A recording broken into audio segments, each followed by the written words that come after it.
نحمده ونصلي على رسوله الكريم اما بعد فاعوذ بالله من الشيطان الرجيم بسم الله الرحمن الرحيم لا علم لنا الا ما علمتنا انك انت العليم الحكيم۔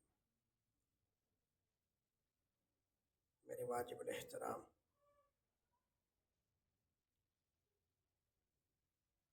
آج دنیا میں ہر انسان کامیابی کی دوڑ میں دوڑ رہا ہے، ایک دوسرے سے آگے بڑھنے کی کوشش میں لگا ہوا ہے، اور ہر انسان کامیابی کی زندگی گزارنے کا متمنی اور خواہش مند ہے۔ یہ یاد رکھنا کہ کامیابی دو طرح سے ملتی ہے،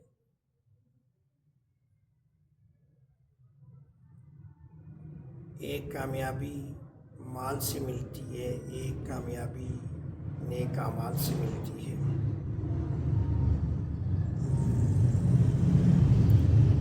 اس دنیا کے اندر کچھ لوگ کامیاب ہوئے مال و دولت حاصل کر کے، اور اس دنیا کے اندر کچھ لوگ کامیاب ہوئے علم حاصل کر کے۔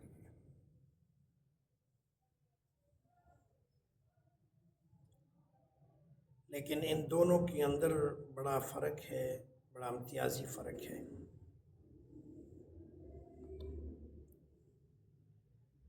مال جس طرح عارضی اور فانی چیز ہے، اسی طرح مال سے عزت ملنے والی بھی عارضی اور فانی ہے۔ اس لیے کہتے ہیں کہ شاخ نازک پہ جو آشیانہ بنے گا وہ نہ پائیدار ہوگا، اس کی کوئی حیثیت نہیں ہوگی۔ یوں سمجھ لیجئے کہ دنیا میں مال سے، اگر صرف مال سے عزت حاصل کرنا ایسے ہے جیسے مکڑی کا جالا،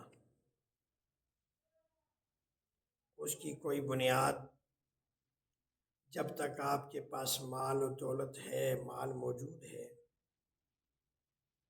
تو ظاہری طور پر لوگ آپ کی عزت بھی کریں گے، آپ کی محفلوں میں بیٹھیں گے، آپ کے پاس بھی آئیں گے، آپ کے سامنے آپ کی تعریف بھی کریں گے، چہ جائے کہ دل کے اندر وہ کیا کہتے ہوں۔ ہم نے بڑے بڑے بادشاہوں کو دیکھا، بڑے بڑے لوگوں مالداروں کو دیکھا کہ جنہوں نے ان کے منہ پر تو تعریف کی ہے، لیکن بعد میں دل کے اندر ان کو گالیاں دیتے رہے ہیں۔ تو جن لوگوں نے مال کی وجہ سے عزتیں اٹھائی ہیں، ان کو ایک دن ذلت اور رسوائی ملی ہے، اور دوسری عزت اعمال کی وجہ سے، نیک اعمال۔ جس طرح علم اس کے پاس قائم رہتا ہے، اسی طرح اس سے ملنے والی عزت بھی دائمی ہے، اس لیے کہ اعمال صالحہ باقیات صالحات میں سے ہوتے ہیں، انہوں نے باقی رہنا ہوتا ہے۔ انسان کے نیک اعمال انسان کے ساتھ ساتھ جاتے رہیں گے، جہاں انسان جائے گا، جہاں بندہ جائے گا، وہاں نیک اعمال چلتے چلے جائیں گے، اگر اس نے محفوظ ذخیرہ کیا ہو۔ مثال کے طور پر دنیا میں اگر نیک ہے تو جہاں جائے گا نیکی اس کے ساتھ رہے گی، یہ نیک عمل اس کے ساتھ رہے گا۔ اگر قبر میں چلا جائے گا تو یہی نیکی اس کے ساتھ رہے گی، عالم برزخ میں جائے گا تو یہی نیک اعمال اس کے ساتھ رہیں گے، اگر اس نے محفوظ کر لیا۔ تو معلوم ہوا کہ مال سے عزت ملنے والی بھی عارضی، اور انسان کی جان بھی عارضی، اور علم سے عزت حاصل کرنے والے علم بھی باقی، انسان بھی باقی، اور عزت بھی دائمی۔ اس لیے حضرت علی رضی اللہ تعالیٰ عنہ کے پاس ایک شخص آیا اور آ کر عرض کیا کہ حضرت میں علم حاصل کروں یا مال کماؤں؟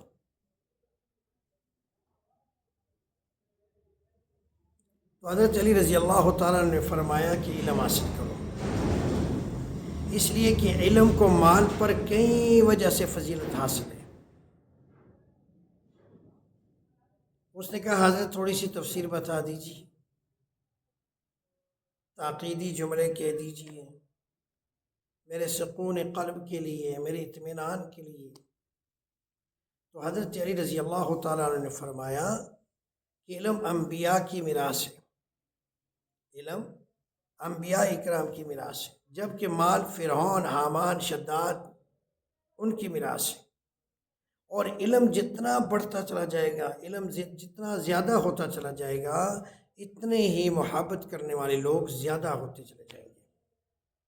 جتنا بڑا عالم ہوگا اتنی محبت کرنے والے لوگ زیادہ ہوں گے، جتنا علم زیادہ ہوگا اتنے لوگ محبت کرنے والے زیادہ ہوں گے، اور جتنا زیادہ مال بڑھتا چلا جائے گا اتنے ہی حسد کرنے والے لوگ پیدا ہوتے چلے جائیں گے۔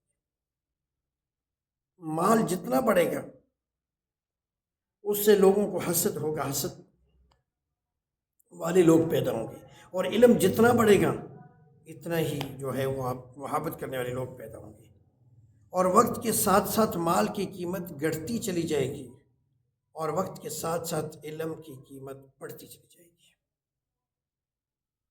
آپ دیکھیں کہ جو وقت گزرتا جاتا ہے جیب خالی ہوتا جاتا ہے، بندہ بڑھاپے کی تیریس پہ قدم رکھتا ہے، اتنی اس کی قدر کم ہو جاتی ہے، گھٹتی چلی جاتی ہے۔ اور جتنا علم میں جتنی عمر بڑھتی چلی جاتی ہے، جتنا علم بڑھتا چلا جاتا ہے، اتنی عظمت و عزت بڑھتی چلی جاتی ہے۔ آج بھی ہم لوگ کہتے ہیں اگر کوئی بڑے عالم آ جائیں، کوئی بزرگ آ جائیں جنہوں نے دین کے اوپر اپنا وقت گزارا ہے، تو ہم کہتے ہیں کہ بھائی یہ بزرگوں کی نشانی ہے،